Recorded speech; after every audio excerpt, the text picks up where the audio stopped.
Selamat berjumpa kembali dalam layanan audio Sahabat Seperjalanan. Hari ini adalah hari Rabu 16 April 2025. Tema renungan saat teduh kita dengan judul Menjadi Tuan atau Hamba. Firman Tuhan terambil dalam Roma pasal 6 ayat yang ke-16. Apakah kamu tahu?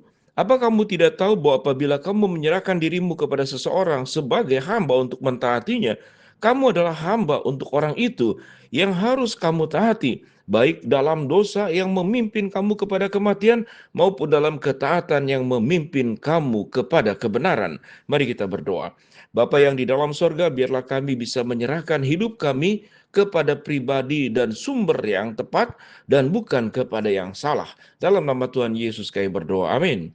Shalom sahabat seperjalanan yang dikasihi Tuhan. Kalau kita berbicara tentang tumbuh-tumbuhan tidak bisa memilih apa dia itu sebagai jeruk atau kemudian secara buah-buahan apel, dia tidak bisa memilih. Sama dengan seperti kita.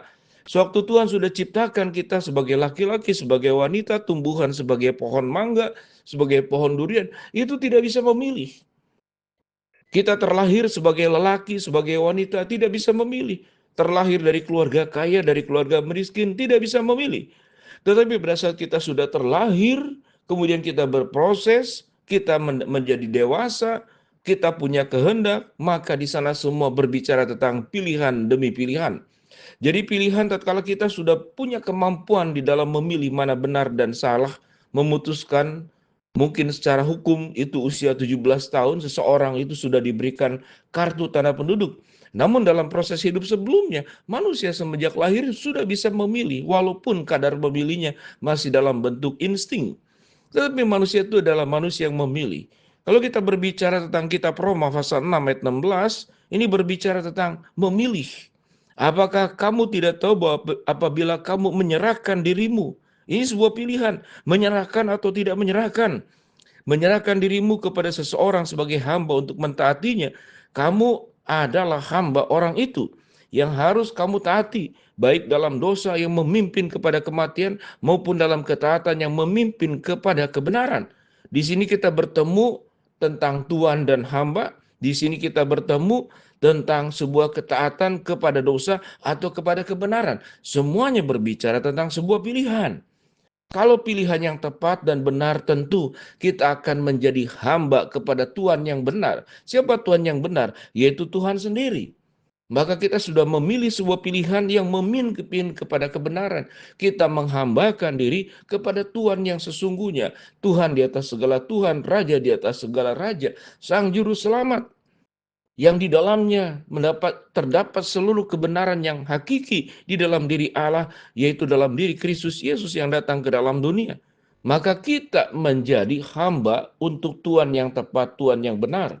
Tuhan yang menebus dosa kita, Tuhan yang memberikan kepada kita hidup yang kekal, Tuhan yang memimpin dan memberikan janji pemeliharaan, dukungan, topangan.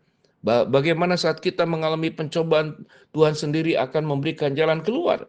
Tetapi di dalam pilihan-pilihan tersebut, kalau kita melihat dan mencakup kepada bagian-bagian Alkitab yang lain, bagaimana bangsa Israel pun juga akan memilih. Apakah dia akan setia kepada Allah, akan menyembah kepada Allah, menjadi hamba kebenaran, atau menyembah berhala, atau menyembah kemudian kepada ilah-ilah lain, atau menggantungkan hidupnya kepada raja-raja yang lalim, raja-raja yang tidak menghormati Allah, raja-raja yang melawan Tuhan. Maka itu berbicara tentang pilihan. Pilihan-pilihan itulah yang akan membuat kita sebetulnya yang seperti firman Tuhan katakan akan membawa kepada kematian atau membawa kepada kehidupan dan kebenaran. Sebagian orang memilih jalan hidup dengan yang dipikirnya itu membawa sebuah kehidupan. Dosa itu seakan-akan di awalnya itu membawa kehidupan. Apa itu kehidupan dalam fakta dosa? Seakan-akan kesenangan. Mari kita bicara tentang orang-orang yang terlibat di dalam narkoba. Dia mengalami sebuah halusinasi, mengalami sebuah keindahan, kenikmatan yang luar biasa. Namun pada akhirnya itu yang firman Tuhan katakan, jalan yang lebar tapi menuju kepada kebinasaan. Jalannya itu seakan-akan memberikan sesuatu yang indah. Tetapi pada akhirnya kemudian kita melihat bagaimana adiktif ketergantungan. Lalu seluruh organ-organ tubuh menjadi rusak karena narkoba. Ada juga yang orang kemudian menyerahkan diri, menjadi hambanya itu kepada kekuasaan. Dia berjuang untuk mencari kekuasaan. dengan berbagai macam cara. Karena kalau sudah fokusnya bukan kepada Tuhan, dia mencari fokus kepada kekuasaan, maka jalan-jalan yang diambilnya adalah jalan-jalan yang keliru. Dia berjuang mencapai kekuasaan dengan berbagai macam cara. Membeli, menyogok, menipu, mengfitnah, menggeser bahkan orang yang terdekat sekalipun itu akan dilakukan. Demi apa? Demi kekuasaan, demi kedudukan. Ada orang demi kesenangan yang kemudian makan. Kita melihat ada mukbang, ya makan sebanyak-banyaknya. Yang kita lihat di TikTok, kita lihat di dalam media-media sosial. Dan dia tidak peduli tentang kesehatan. Sedangkan firman Tuhan mengajarkan di dalam doa Bapa kami yang Tuhan Yesus ajarkan, berikanlah kepada kami makanan yang secukupnya. Di sana pun punya makna, makanlah yang secukupnya. Bukan makan berlebihan. Lalu apa yang terjadi? Penyumbatan darah, gagal ginjal, gagal lever, gagal jantung, lalu kemudian meninggal muda, sebuah bentuk yang tidak bertanggung jawab.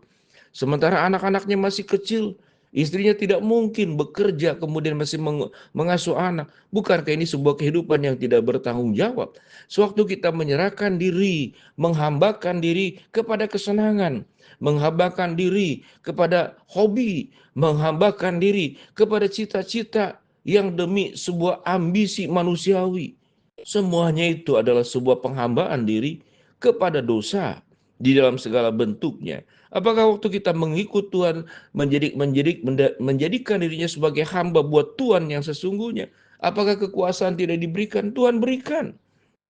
Firman Tuhan berkata, mereka yang direndahkan akan ditinggikan, dan mereka yang terbelakang akan dikedepankan. Kalau kita berjalan bersama dengan Tuhan, maka yang lain-lainnya adalah sebuah anugerah tambahan.